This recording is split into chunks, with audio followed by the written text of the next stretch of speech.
Jimmy jumps into Tampa Bay, where the dreamers play. From the shops to the skyline every single day. Welcome to Tampa Bay.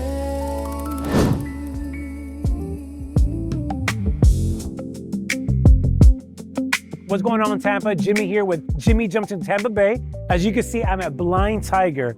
Many entrepreneurs and solopreneurs tend to work from coffee shops. Let's see if we can find somebody, ask them some questions, learn something. So come on, let's check it out.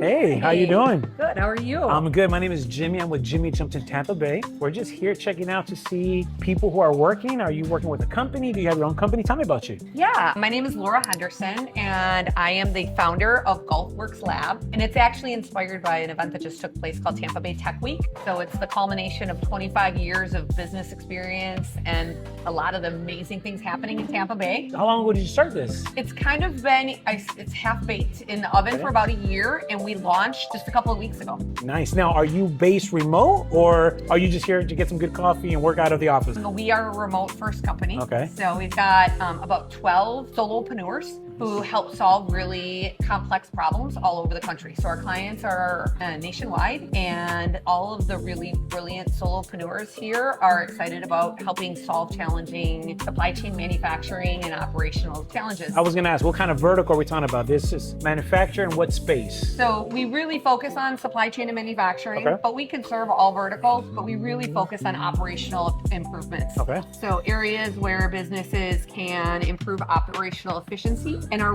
real target are very successful, EBITDA strong businesses that have been around, some for many generations, that are now faced with like, what do I need to do differently given the shift in the economy and all the changes with AI? Not that we only do AI, but they're creating some pressure. And what we really want our founders and leaders to realize is there's two extreme approaches. Neither are great, which is to sit and wait and do nothing, or to spray and pray. And so we want to teach them how to take a really pragmatic approach to breaking problems down and starting to make sure that they're making the necessary changes without disrupting the great business they built. So let me ask you this, the type of verticals you're working with, what would you say is the common challenges that they're all kind of having? The root, it's culture, because manufacturing and supply chain businesses are really focused on quality, security, stability in order to serve their clients and their customers. And now there's this almost startup mindset that's like fail fast, break things, learn how to do things differently. And that culture collision is really where we see our clients struggle. And what we want to do is help them realize you don't have to disrupt and throw away all the things that work. Partnering with us will help you figure out how to ease into that cultural shift so that you don't do one or the extreme or the other. You land in the middle. Got it. So whenever you pick up a client and you're helping them with these challenges, how long are you typically working through these challenges? I know every case is different, but is this something you're hanging on for a quarter, for 6 months? What do you foresee? I know you said it's been about a year, but what do you kind of foresee? It's a brilliant question. We implement something called Scrum Agile, and we basically teach them how to work in an innovative mindset in a 2 to 3 week increment. So it's very low cost, very low commitment with extremely high value and output. So in a 1 hour meeting, I can build a backlog and break down the problem you're trying to solve with something called acceptance criteria. So you look at it, you're like, I don't know how you're going to solve that, but if you do those things in 2 or 3 weeks, I will be mind blown. Wow. You pay for a 2 to 3 week increment. After that 2 or 3 week increment, you make the decision to continue with the next increment. So we take big, ambiguous, scary, and hard to solve problems, and we break them down into small, phases. Small actionable parts. Awesome.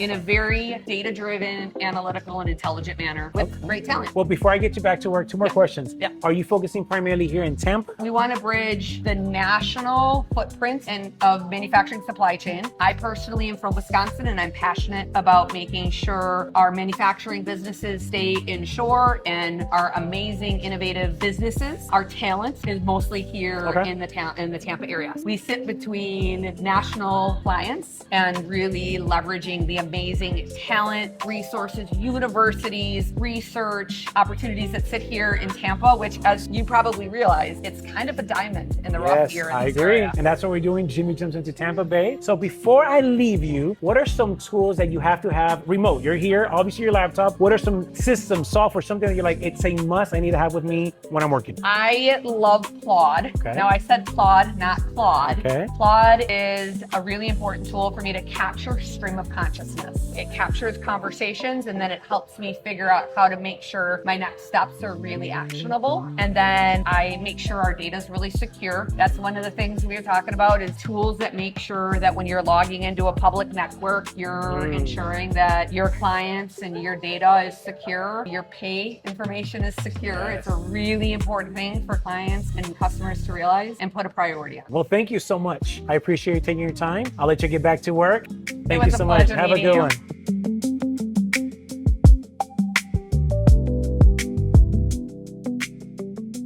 Hey guys, so I almost forgot to let you guys know, Laura was letting us know that here in Tampa, she wants to bring business to Tampa. She's growing her business, HR, IT, you name it, payroll. She wants to bring it here to Tampa. And that's basically what we want to do with Jimmy Jumps in Tampa Bay, is let you guys know of the different businesses that are here. They're not all going to be restaurants. They're not all going to be yachts. They're not all going to be tailored suits.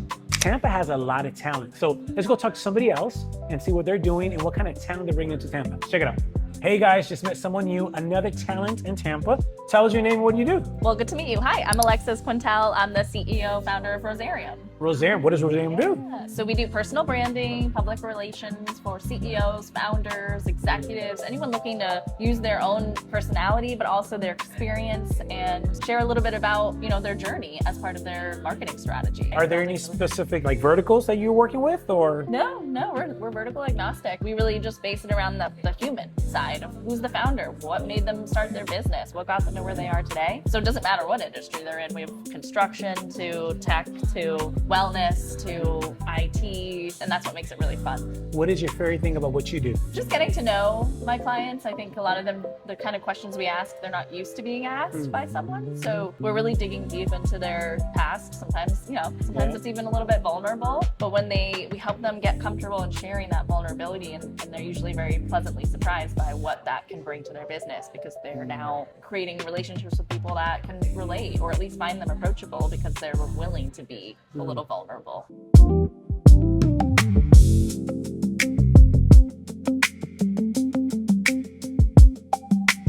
What is the most surprising thing you found, maybe working with a specific industry that you had no idea, oh wow, that was a curveball?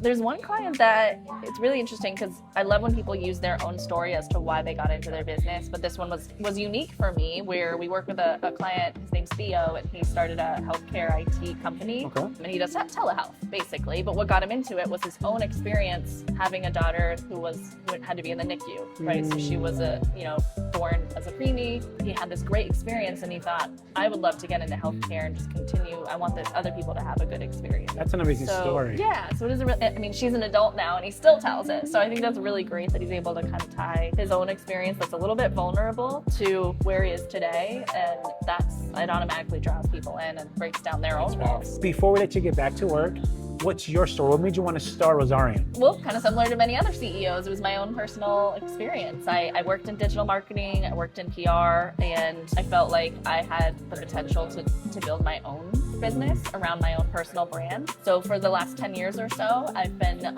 joining organizations, boards, committees, speaking at events, starting podcasts, having conversations where I can learn from people. Those conversations is what made me realize the one thing that I think was a gap in the industry of digital marketing and PR and advertising was the personal branding. There was no one that was branding CEOs and saying, they deserve to be an influencer too. They're someone that should be known in their industry, but no one was really paying attention to that. They were focused on, if we were going to brand a celebrity or an actual content creator, influencer or something like that. But what about an entrepreneur who's been in business for 10 years, but has never really had opportunity to be active online because they're busy building a business? Share his voice. Yeah. Or her voice. Yeah. Okay, so just real quick for fun, which social media platform do you like best? LinkedIn. LinkedIn. Yes. What's one thing marketing wise that people think it's amazing, but you're like, it's really not that amazing? Cold email, meta ads, anything where it's just a numbers game, Okay. right? Because I truly believe it's a relationship game, and you can only have so many relationships, right? You're not going to be sending out 1,000 handwritten cards to someone people you've met, but I guess you could send out 1,000 cold emails, but it just doesn't have the same effect. Yes. If someone is selling to you something you need, a product or service, do you prefer an email? For you, do you prefer text, a phone call, or a knock at the door? Email or text. Just because I am so busy, I don't want to be interrupted. I like to be like, okay, this is my time to respond. But I appreciate that follow-up. I definitely want them to still make that effort. And then the last thing, your team, how many of your team members are actually here based in Tampa? The majority, most of them, some of them? Probably about half. Okay. We have a remote team, but we also have about 5 or 6 that are here in Tampa, which is great. Tampa's got the talent. Yeah, Tampa's got the talent, but also so do some other places. So, we try to fly them in for big events or activities, and we do a monthly remote, we call Get Up and Grow, so we can all kind of bond together, learn something, That's awesome. and continue to grow together. So you're not only pouring out to your clients, you're also pouring out within your team. Yeah. And I think that's awesome. Anything you want us to know about here in Tampa that maybe you're doing, coming up, and anything special? Well, we're launching a Founders Circle. Yeah. Yes. So small plug, but Jimmy and I have teamed up. We really want to bring together other founders. I think we can all learn from each other, and whether it grows our business or sets up a new referral partnership or is just fun conversation, maybe stay tuned for the next Founders Circle event that we'll be hosting here. Without a doubt. So till next time, we're here in Blind Tiger. You got to taste their coffee. It's great. And their food as well. So till next time, guys, thank you once again for jumping in with Jimmy Jumps into Tampa Bay. Welcome to Tampa.